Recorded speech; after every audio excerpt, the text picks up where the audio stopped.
I'll tell you why. I'll tell you why he may win, and I'm going to play a clip. This is also from the rally on Saturday, where he talked about his severe comb-over. So Piers Morgan is going to show us a clip on why he thinks Donald Trump can win the 2024 election. His reasoning, because he talks about his severe comb-over. This sounds like it's going to be a big bucket of stupid, but let's watch. I have to just interject, if you would turn off those cameras, because I don't want this. See the screen up there of me? That's very severe, that comb-over. That's a severe sucker. What's with that one? It looks okay from the other side. But that is very severe. I apologize. Man, I looked up there. I said, whoa. Look at that. Wow. That's like a work of art.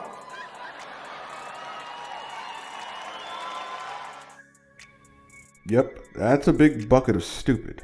Funny? Absolutely. But what does that have to do with politics? And do people really vote on who makes them laugh? Whatever happened to things like policy or temperament? Cenk Uygur gives the only acceptable response, in my opinion, when faced with something like this. Anna and I on the Young Turks often say that Trump is one of the best insult comics in the business. He's very entertaining, and he's not honest, but he's authentic. There's a difference. So when he does that bit about the comb over, it feels authentic, and you relate to him and you empathize with him. I think he's really good at attracting those crowds and entertaining those crowds.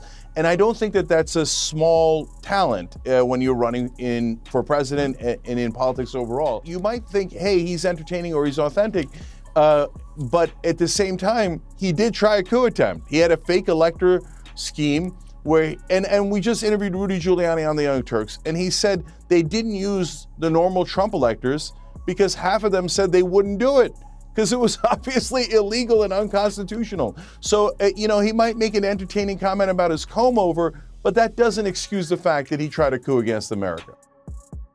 He essentially said, yeah, that's hilarious, but let's not forget the facts of the matter. Trump tried to overturn the election by using fake electors. Here's that clip that he referenced about talking to Rudy Giuliani.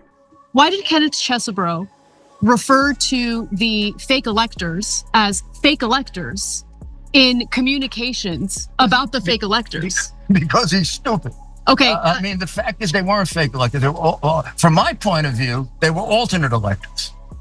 I always saw them, and they were always presented to me as if the state legislature decides in December that the vote should be changed from Biden to Trump, then we have electors that can be substituted for them. Then why did you have fake electors in New Mexico where you guys had no pending litigation arguing that there was election fraud in that state? I don't know why we did in New Mexico, because I never thought we had a chance in New Mexico. So I don't know. I can't tell you why. You guys didn't go to court about that state. I don't know why we did electors in New Mexico. Okay, last point of clarification on this. It doesn't make sense that we did that. But Rudy, do you see that people think it does make sense if you're trying to steal the election? And so that's why, look, when you say that there's alternate electors, but Trump had a slate of electors. So you could use your slate of electors if you actually won the election. Why did you guys go to not your slate of electors, but to fake, or what you would call alternate electors? Because some of them were the same, some were different because they were gone. They had to re-sign up. But a lot of them wouldn't sign up because they said this is cheating and stealing the election. I didn't do the signing up, so I can't, and don't hold me to this. But I think it was about half and half. I think. So half of your own Trump electors say, this is cheating. We're not going to do this. But it wasn't cheating. They only would have been electors if they had been selected by the court or by the legislature, which was the more likely possibility. Just to recap, Rudy Giuliani, who was one of the top lawyers for Trump at the time, says it didn't make sense to have alternative electors in the states that there were no litigation. In other words, Trump and his team were claiming election fraud in several states. Those states that they had claimed election fraud, they secured alternative electors. However, the state of New Mexico, where there wasn't any litigation for election fraud, they secured a fake elector for that state too. Giuliani says it didn't make sense to him as to why that was done. It does make sense to do it that way if you were trying to get fake electors in the states Trump didn't win to change the results of the election, aka steal the election. So there's that. Let's go back to the Pierce-Morgan debate, and Morgan asked the guy in the middle what resonates with him about Trump. See if you can follow what he's saying. When you're defending him, Vinny, against people that really hate him, what do you say about Trump that is the real kind of reason that he resonates to you, for example? Well, besides Piers being a New Yorker and being, just speaking it real, besides personality, is just the love for the country. Piers. It wasn't until 2016 when he said he wanted to run that the whole machine, the establishment, everybody turned on him. I've been around him. I've been around Barron. I've been around that culture. It's freaking all amazing. The happiest people, the most beautiful women. Look at Emily. I don't know what it is about conservative women. Gorgeous. Have you been to a Democratic gathering? Everybody's bitter and angry and just upset.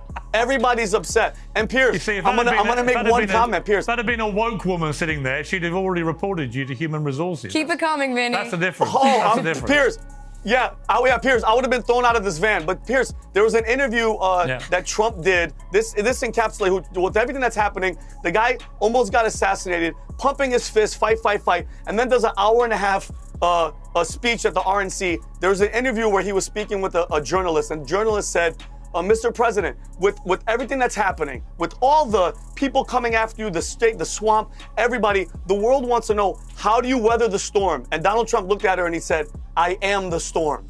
That's who Donald Trump is. That's why he's popular. I'm sorry, Cenk. That's why I'm voting for him. And that's the last, I'm telling you guys right now, the future of this country rests on this election, plain and simple.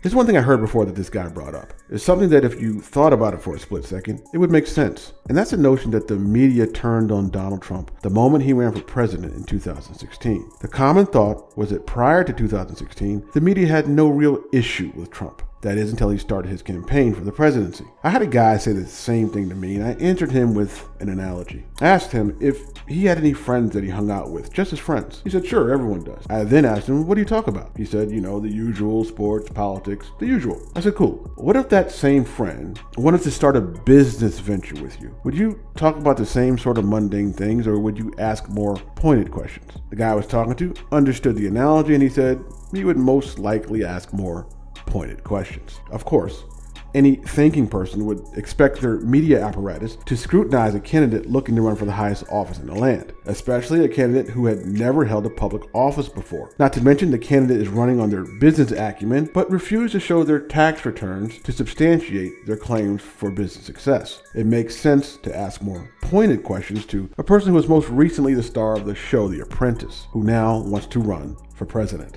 But this guy, and the guy who made the similar statement to me, looks at it as the media apparatus turning on Trump. Furthermore, it's interesting if you contrast the response given by the two people. One gave a fact-based response, talking about what Trump has done, which disqualifies Trump for his vote, while the other gave an emotional response about how being around Trump made him feel, which is what qualifies him to earn his vote. Quite the contrast. It's like one person is ignoring the facts of the matter. Let's listen to the guy in the middle discuss what he thinks about people who can't see the facts that are right in front of their face. What's happening, and it's not pissing you off. You're either too blind, too stupid, or too brainwashed to see, bro. In all aspects. I couldn't agree more.